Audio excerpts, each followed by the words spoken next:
10వ తరగతి భిక్షా పాఠ్యాంశం 11వ లెసన్ పాఠ్య భాగ వివరాలు. ఈ పాఠం కావ్య ప్రక్రియకు చెందినది. కావ్యము అంటే వర్ణన ప్రధానమైనది. ఇది శ్రీనాథ కవి సార్వభౌముడు రచించిన కాశీఖండము సప్తమాశ్వాసములోనిది. శ్రీనాథ కవి రాసినది అన్నమాట ఈ పాఠ్యాంశాన్ని. కవి సార్వభౌముడు అనేది అతని బిరుదు. ఆయన కాశీఖండము సప్తమాశ్వాసంలో నుండి తీసుకోబడింది భిక్షా పాఠ్యాంశం. కవి పరిచయం. తెలుగు సాహిత్యంలో పేరెన్నిక కవి శ్రీనాథుడు. తెలుగు సాహిత్యంలో పేరెన్నిక గన్న కవి మీన్స్ చాలా గొప్పనైన పేరు తెచ్చుకున్నా అని అర్థం, ఫేమస్ అని అర్థం. శ్రీనాథ్ ఈయన తల్లిదండ్రులు మారయ్య భీమాంబ. తల్లి పేరు భీమాంబ, తండ్రి పేరు మారయ్య. కొండవీటిని పరిపాలించిన పెదకోమటి వేమారెడ్డి ఆస్థానంలో విద్యాధికారి. విజయనగర ప్రౌఢదేవరాయల ఆస్థానంలో గౌడ డిండిమ భట్టును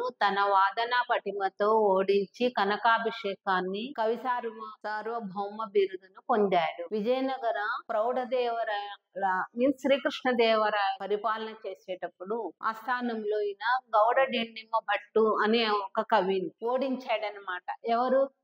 శ్రీనాథుడు. తన వాదన పటిమతో ఓడించి కనకాభిషేకాన్ని పొందాడు. సార్వభౌముడు రాజుతోటి ఈయన కనకము అనంటే బంగారపు పూలతోటి ఈయనను అభిషేకం చేశారు.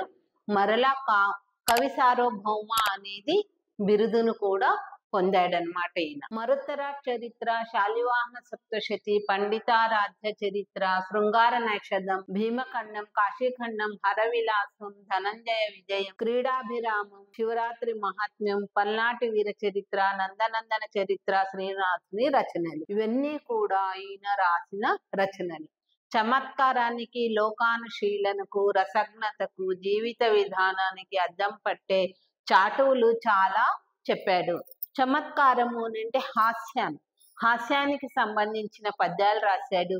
లోకానుశీలన అని అన్నాడు, లోకంలో ఎలా ఉండాలి అనే దాన్ని. రసజ్ఞత అంటే అన్ని విషయాలు తెలుసుకునే రసజ్ఞత ఉండాలి, అంటే సారము ఉండాలి అని అంటాడు. రసజ్ఞత మీన్స్ సారం. జీవిత విధానానికి అద్దం పట్టే చాటువులు అనేది అప్పటికప్పుడే ఏ ప్రాంతానికి వెళ్ళినా ఏదైనా ఒక సంఘటనను చూసి చెప్పే పద్యాలు, వాటిని చాటువులు అని అంటారనమాట. అలాగా శ్రీనాథుడు కొన్ని ప్రాంతాల్లో వెళ్ళినప్పుడు కొన్ని చాటువుల పద్యాలు చెప్పడం జరిగింది. చాలా చెప్పాడు. ఉద్దండశీల, ఉభయ వాక్ప్రౌఢి, రసాభ్యుచిత బంధం, సూక్తి వైచిత్రి తన కవితా లక్షణాలని చెప్పుకున్న పద్యాల్లో ఉద్దండశీల, ఉభయ వాక్ప్రౌఢి, రసాభ్యుచిత బంధము, సూక్తి వైచిత్రి తన కవితా లక్షణాలని చెప్పుకున్న శ్రీనాథుడు సీస పద్య రచనలో సీస పద్యాల్లో ఈయన రచన సాగించాడనమాట. వాక్ప్రౌఢి అంటే మాట తీరు, శ్రేష్టమైన మాట, అతని యొక్క మాట విధానాన్ని తెలిపేవి చాలా ఉండిన పద్యాలు. రసాభ్యుచిత బంధము పద్యాల్లో అంతా చాలా కవిత్వముతో కూడుకొని ఉంటుంది. ఇవి ఇతని రచనలు. పాఠ్యాంశంలో ప్రవేశిక అనేది, ప్రవేశికలో ఏమిచ్చాడంటే, ఈనాడు భిక్ష అనే మాట కేవలం అడుక్కు తినడం అనే అల్పార్థానికి పరిమితమైంది. అల్పార్థము అన్నాడు. అల్ప అంటే చాలా తక్కువ, నీచమైన అనే అర్థం. నీచమైన అర్థాన్ని తీసుకుంటున్నారు. దేనికి? భిక్ష అనే మాట. భిక్ష అంటే కేవలం అడుక్కు తినడం అని అంటారు, కానీ అది తప్పు. ఏమంటాడు? ఒకప్పుడు భిక్ష అనేది పరమ పవిత్రమైన వ్రతము అంటే కొన్ని విషయాల్లో మన ఆచారాల్లో కొన్నిటిని పాటిస్తాం కదా, పూజలు, వ్రతాలు. అలాగా ఒక వ్రతం అన్నమాట. సన్యాసులు పాటించేది భిక్ష. శివుడు ఆది భిక్షువుగా ప్రసిద్ధి. మొట్టమొదట శివుడు ఆది భిక్షువుగా ఉన్నాడు. గురువులు శిష్యులకు జ్ఞాన భిక్ష పెట్టేవాళ్ళు.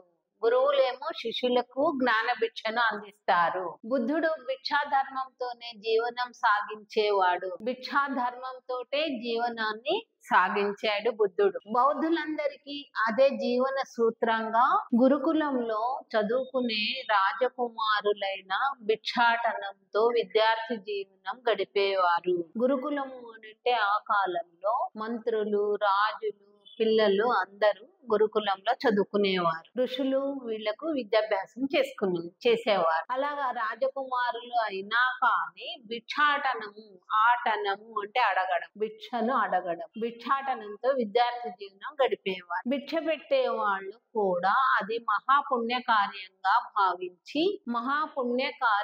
భావించేవాళ్ళు. ఆ కాలంలో భిక్షను వేయడం, ప్రతి వ్యక్తికి అతిథి అభ్యాగతులకు అన్నం పెట్టిన తర్వాతే వాళ్ళు తినేవాళ్ళు. అలాగా ఆ కాలంలో భిక్ష పెట్టే వాళ్ళు కూడా అది మహాపుణ్య కార్యంగా భావించేవాళ్ళు అన్నమాట. భావించి తమ ఇంటికి వచ్చిన వారికి నమస్కరించి పూజించి భిక్ష సమర్పించేవాళ్ళు. వచ్చిన వ్యక్తిని ఒక దేవుడుగా భావించేవారు, అతనికి నమస్కరించేవారు, పూజించేవారు, భిక్ష సమర్పించేవాళ్ళు అన్నమాట. అలాగా భిక్షాధర్మంతో చరించిన వేదవ్యాస మహర్షి ఈ పాఠంలో,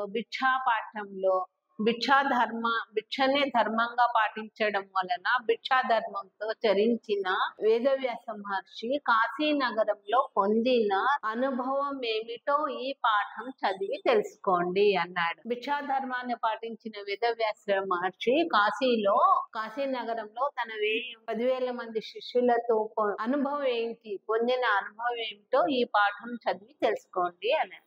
థ్యాంక్ యూ.